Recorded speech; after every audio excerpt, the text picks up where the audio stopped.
Be careful, sir. A boy's voice cracked through the noise of 5th Street at 8:14 in the morning, and a hand no bigger than a dinner plate grabbed the sleeve of a stranger's $4,000 coat. 1 second later, a delivery truck blew through the crosswalk where that man's next step would have landed. The man never saw it coming. He couldn't. Walter Hale had been blind for 11 years, and in that time not one stranger in this city had touched him without being paid to do it first. The boy who grabbed his arm was 11 years old, weighed maybe 70 pounds, and hadn't eaten since the day before. He didn't know the man's name. He didn't know the man owned 6 buildings on the block they were standing on. He just saw a person about to die, and he couldn't let it happen. Have you ever done something for a total stranger and had no idea it would follow you for the rest of your life? This is a true story about 2 people the world had already written off in different ways. One of them had more money than he could spend in 10 lifetimes, and no one left who wanted to spend time with him. The other had nothing but a torn blanket and a stubborn refusal to stop caring about people, even people who looked like they didn't need it. Neither of them knew that morning on 5th Street would be the last time either one of them woke up alone. Stay with this one. It gets slow before it gets warm, and it earns every second of both. Eli Turner had 11 cents in his coat pocket and a stranger's life in his hands, and he didn't even think about it. He just grabbed. That's who Eli was. He grabbed first and worried about the consequences after, which is exactly why 6 months earlier he'd ended up on the street in the first place. Eli was 11, small for his age, with a gap in his front teeth and a green jacket 2 sizes too big that used to belong to his older cousin. The sleeves rolled up 3 times just so his hands could show. He'd been in and out of 2 different foster placements since his mother went into a treatment program she never came back from, a fact he explained to people. When he explained it at all in exactly 6 flat words, as if saying it faster made it hurt less. After the second placement fell apart over a stolen loaf of bread that Eli swore he only took because the little kids there hadn't eaten in a day. He stopped waiting for a bed to be assigned to him by strangers who didn't even know his name well enough to spell it right on the paperwork.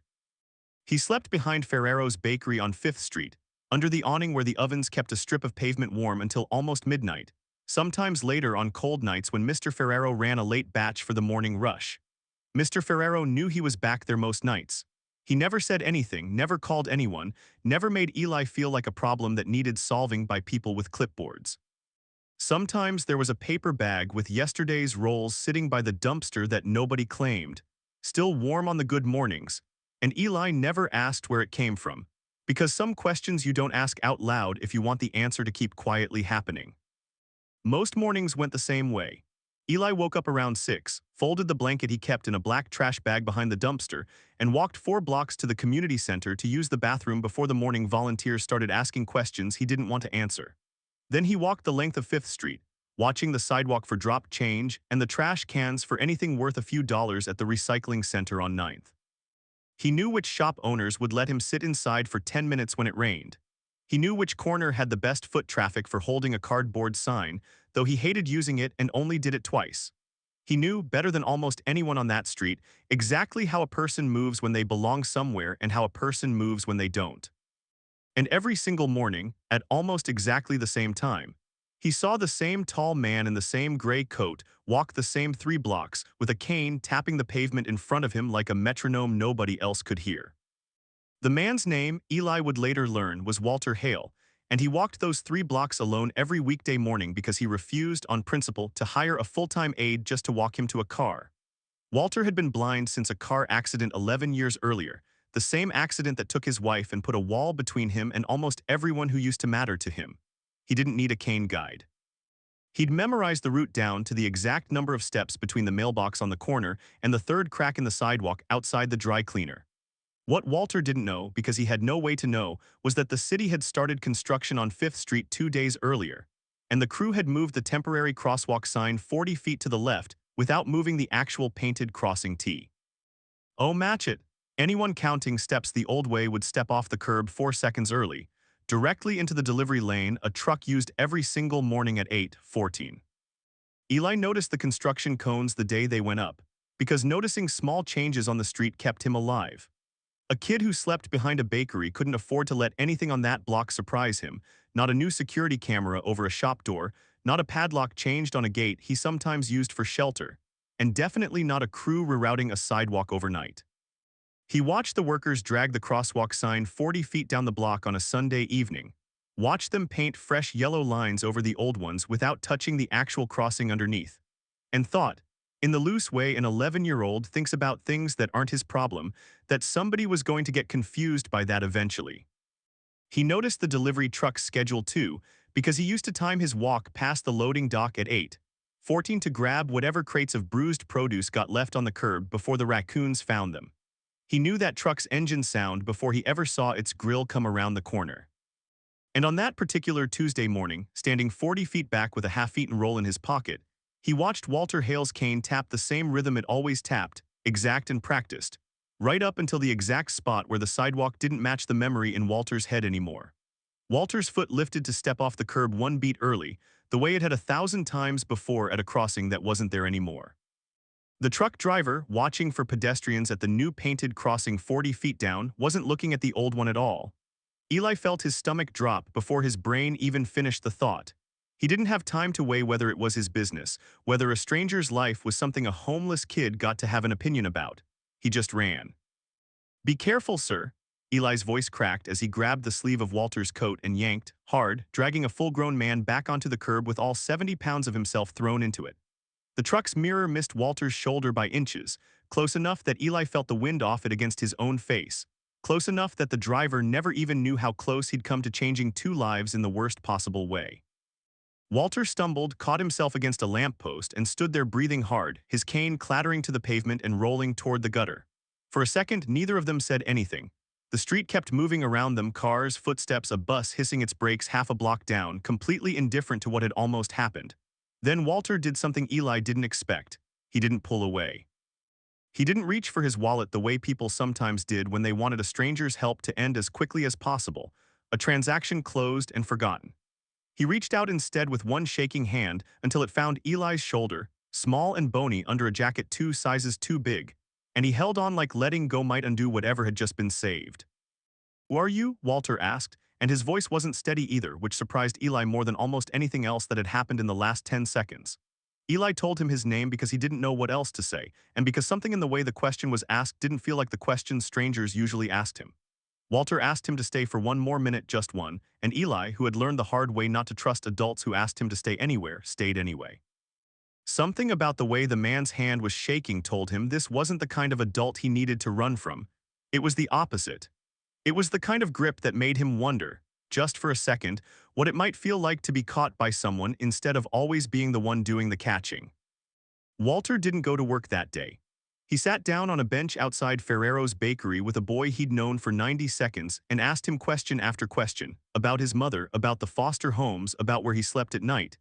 And Eli, who usually answered questions like that with a shrug and a change of subject, found himself answering all of them. He never told anyone, not even Mr. Ferrero, what it felt like to have a grown man's hand shake while it held onto him like letting go wasn't an option. Walter never told anyone either, not that day, that it was the first time in 11 years he'd let a stranger touch him without flinching. Walter Hale had built an empire out of not needing anybody. He was about to find out that the boy who saved his life on a street corner needed exactly one thing he'd stopped believing he had left to give. Somebody who showed up. Have you ever met someone in the worst 5 minutes of your week who ended up staying for years? 3 days later, Walter Hale came back to that saw me bench at the same time, and Eli almost didn't believe his eyes when he saw him standing there again, cane in one hand, a paper bag in the other. Walter Hale was 61 years old, the founder of a shipping and logistics company with offices in 4 countries, and by every measure that showed up in a magazine profile, an enormously successful man. What the magazine profiles never printed was that his house had 11 rooms and only 2 of them were ever used, that he ate dinner alone at a table built for 12, and that the last birthday card he'd received from a family member had been mailed the year before his wife died. His accountant handled his money. His housekeeper handled his home. Nobody handled the part of him that had gone quiet since the accident because Walter had never let anyone close enough to try. For the first 2 weeks, Walter simply showed up. He sat on the bench outside Ferrero's bakery every day at noon, cane leaning against the armrest, and Eli, who told himself he was only coming by because the bench happened to sit on his usual walking route anyway, found reasons to walk past it every single day at almost exactly the same time. They talked about nothing important at first. Walter asked what Eli's favorite thing to eat was, and Eli, embarrassed, admitted it was whatever was warm, because warm meant somebody had cooked it recently, and recently meant it hadn't been picked out of a dumpster. Walter didn't flinch at the answer the way some adults did, the kind of flinch that made a kid feel small for saying something true. He just nodded like it was useful information, and the next day he started bringing 2 coffees and 2 rolls from inside the bakery instead of just one, sliding the second cup across the bench without a word about it, never once making a comment that would have turned it into charity instead of just breakfast. He asked Eli about school, and Eli admitted he hadn't been in almost a year. He asked about his mother carefully, and Eli gave him the short version, the version that didn't shake his voice. Walter never pushed past what Eli offered. He just made the bench a habit, the way you make anything a habit when you've quietly decided, somewhere under all your reasons not to, that you want it to keep happening. The first wrong note came on a Thursday. When Eli showed up to the bench with a bruise along his jaw, he tried to angle away from Walter's face, forgetting for a second that Walter couldn't see it anyway. Walter noticed something in his voice instead, a flatness that hadn't been there the day before, and asked him straight out what happened. Eli lied and said he fell. Walter didn't push, not that day, but he asked Mr. Ferrero quietly when Eli went inside to use the bathroom whether he knew where the boy had been sleeping. Mr. Ferrero told him about the loading dock, the trash bag with the blanket, the 6 months since anyone official had checked on him. Walter sat with that information the rest of the afternoon and didn't say a word about it to Eli. The next week 3 things happened, each one worse than the last.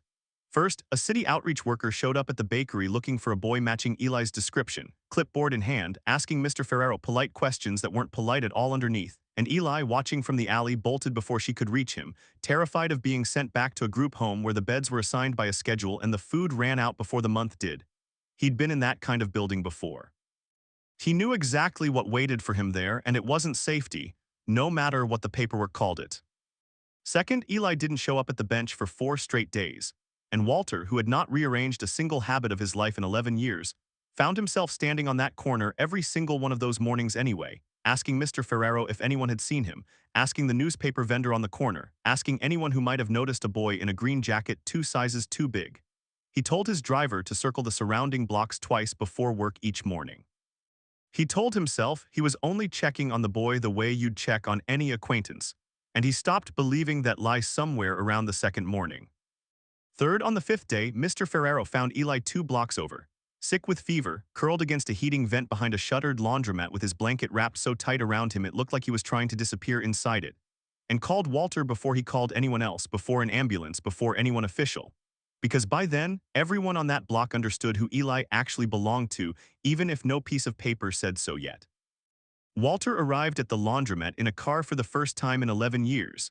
Because his driver could get there faster than his cane could carry him 3 blocks alone, and the whole ride over Walter sat gripping the door handle so hard his knuckles ached, asking his driver over and over how much farther, how much longer, as if the answer might change if he asked it enough times. When he knelt down next to the vent and found Eli's hand, burning hot with fever and shaking, he didn't ask a single question about what happened or where he'd been for 4 days. There would be time for that later. Right now there was only the sound of a boy's ragged breathing and the smell of exhaust from the vent and the cold coming up through the concrete under Walter's own knees. "You're coming with me," Walter said, in a voice that didn't leave room for an argument, and for the first time since his mother left, Eli didn't argue with an adult telling him what to do. He just let himself be lifted, half carried to the car, too weak and too tired to be proud about it. At the hospital, when a nurse with a clipboard asked Walter what his relationship to the patient was, official forms needing an official word, he said, without a second of hesitation, "He's my son," a lie that wasn't true yet on any piece of paper anywhere but felt truer coming out of his mouth than anything he'd said out loud in over a decade. Nobody in that waiting room corrected him. Somewhere in the back of his mind, Walter had already decided he wasn't going to let anyone correct him again.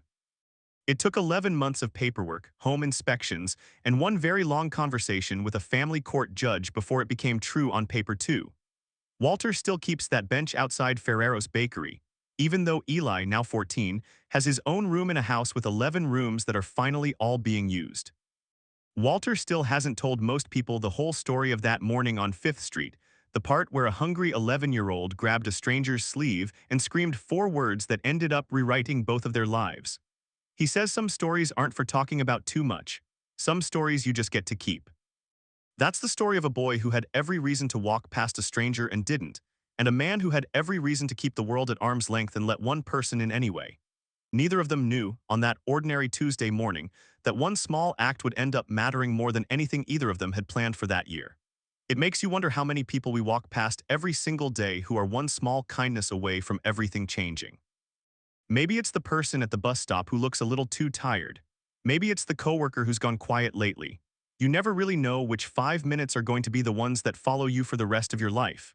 If this story stayed with you, think about someone in your own life who showed up for you when they didn't have to, and if you've got a minute, tell us about them in the comments below. If you want more stories like this one, stories about ordinary people who did something that mattered, stick around and subscribe, because there are a lot more of them still to tell.